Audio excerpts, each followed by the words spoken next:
Yeah, everybody make sure you like, comment, subscribe, share the video, check out the merch, bbcmerch.com. Yeah. And let's introduce our lovely ladies that are back again. Hello, hello. Misty from Fontana. She Hello. is. Samantha, hello. Rialto gang, I suppose. They all from the IE, man. Gang. Hey. And today, obviously, you already know the favorite ladies. They're going to fill us in with some knowledge for you ladies. And I don't know if I told you guys, what's like our analytics, you know, like the study, everything that's going on with the podcast stuff. Yeah, we got like, more females. Yeah, we got like 30% females watching. I know. I was like, All right. I know. yeah. So, to help them out some, today we're going to get some knowledge on how to get through the, I don't want to call it trash, but like the failed relationship and recover to become, obviously, like you see these ladies got smiles on their face, they always happy. So we'll try to get the formula for that. Yes. I don't know who wants to go first, but maybe you, because you went for. She's fresher. Yeah, she's fresher. Fresh. So. I showered this morning.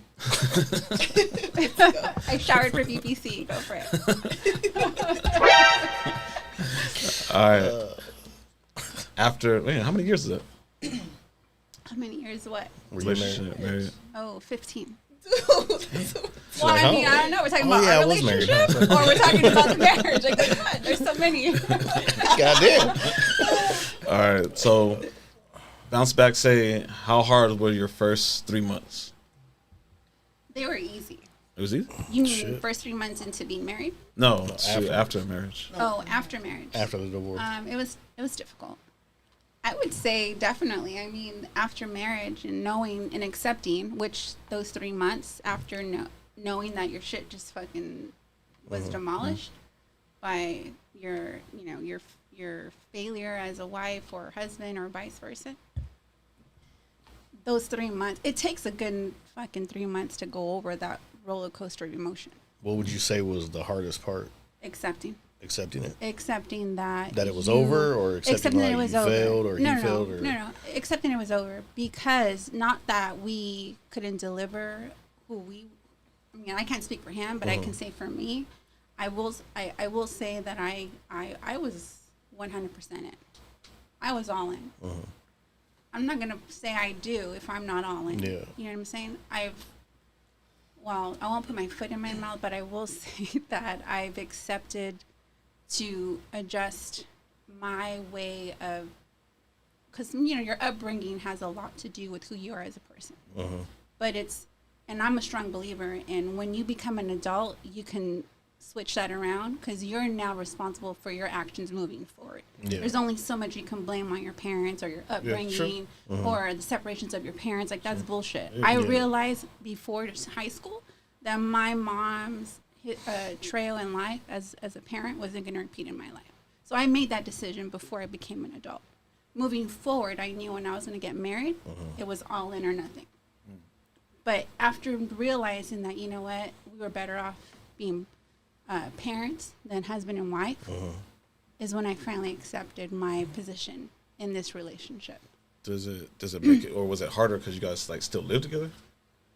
Actually, it's difficult for me to move on in another relationship, because it's hard for me to like picture a life without my family that I built. So the family is like the main core of It like the is, whole honey. thing. And I'm not talking about mom. I'm talking about my daughter and her dad, because I was so like gung ho on having my partner and us raising our child together. You know what I'm saying? And I wanted more kids. He didn't want any more, and that could be the age gap. He was 10 years older than me. You know what I'm saying? And he had a daughter from a previous marriage who was married already and with kids and for her own.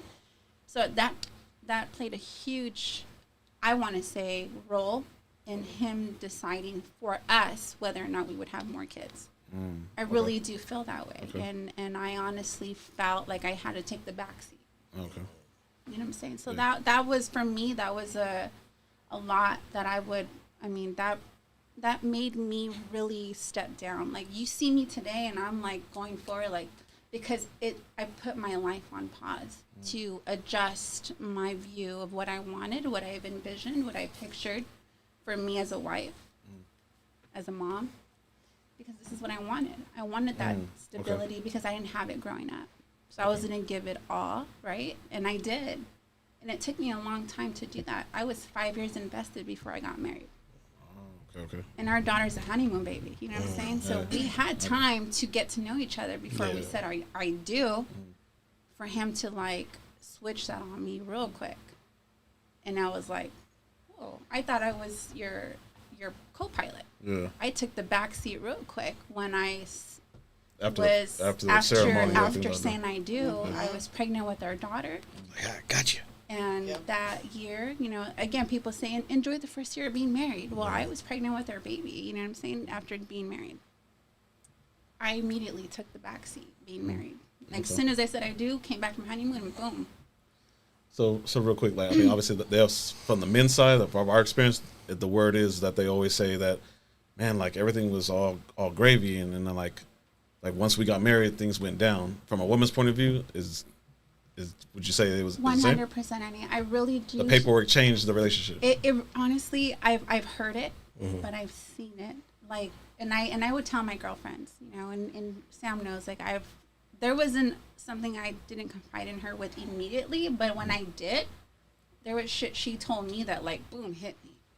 That you were already seeing, like that you. Yeah, she had experience. Oh, okay. But I was because her and I got married the same time. Like we got married. I got married first, like 5 days prior to her getting married. Damn, a week apart? Yeah. Oh, damn. 5 days, literally. Yeah. And our birthdays are a day apart from each other. Like literally. So anyway, but I just want to dip in because I love her. But she's been my rock. She's helped me a lot because I don't have an older sister biologically, but I do have sisters that I've chosen in this lifetime.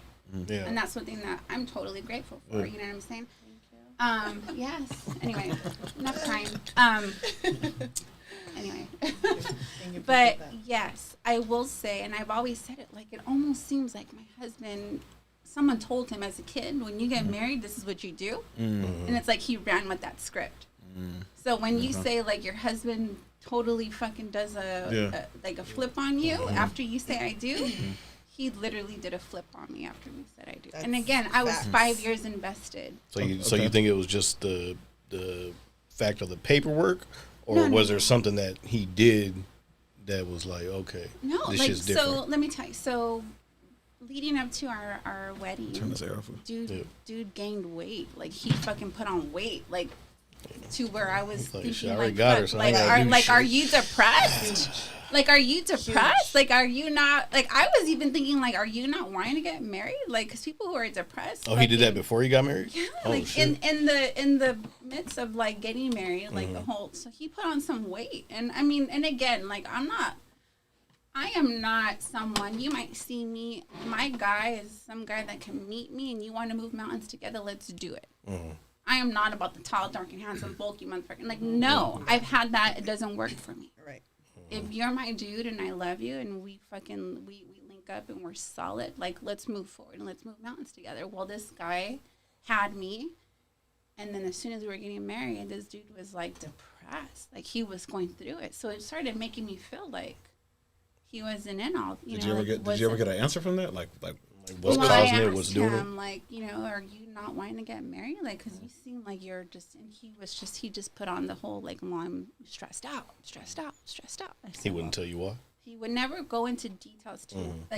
But I do know, he's had some trauma as a child. He lost his mom from breast cancer when he was not even out of high school. So he's gone through it. Okay. But he's had a stretch of being an adult. Time to be able to heal. Before he met me. Or at least deal with it. And he got adopted from another family. Who took him in. So, which is how I met him, was through the family he was taken in by. And they adopted him before he graduated high school. So he had people to... He had a support system. Yeah. Absolutely. Totally. You know what I'm saying? Not that it matters, but they were...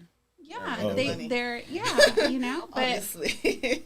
So they could have paid for therapy. I mean, I'm just saying. They absolutely could have paid for therapy, but I was, again, not in a mental state where I was like looking into all of that. I was just more happy, like, oh my God, I found something. Because I too was going through it. Yes. I too was going through it. I was going from, recovering from a terrible car accident, which took me over a year to recover from.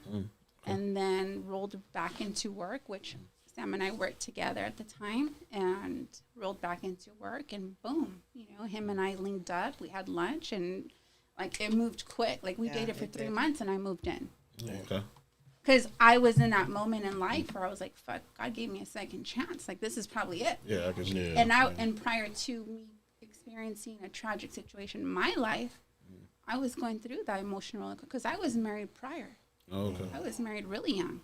Oh, okay. So I was going through that roller coaster of emotion, and then that shit split. We separated, and I fucking dealt with alcohol and fucking going out every night. I didn't have kids then, so I had a family, but I was always on the grind since day one. I made sure my family was taken care of. Like like I said, my parents didn't marry when I was born, but I knew that growing up, not deprived of shit, but I knew how hard my mom struggled, and my dad not always being there, having he remarried, found someone else, and again I was. I didn't have the greatest stepmom, right? She took a lot away, but at the end of the day, like I knew in that moment that there was no way in hell this shit's gonna repeat in my life as an adult when I have my kids. Like I'm not gonna put them through that.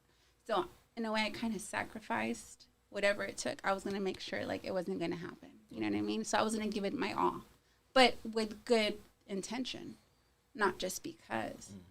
So moving forward, like I knew when I met my guy, like after going through what I went through. And then having my accident, giving a second chance, like it had, like that was my call. So when I met my guy and we worked together, I worked with them. I worked for his family for a long time before him and I linked up. When I came back after a year and a half of recovery is when we linked up, had lunch, and then boom, 3 months later we moved in. 5 years we were in, together, and then we got married after. So again, we've invested time. Yeah.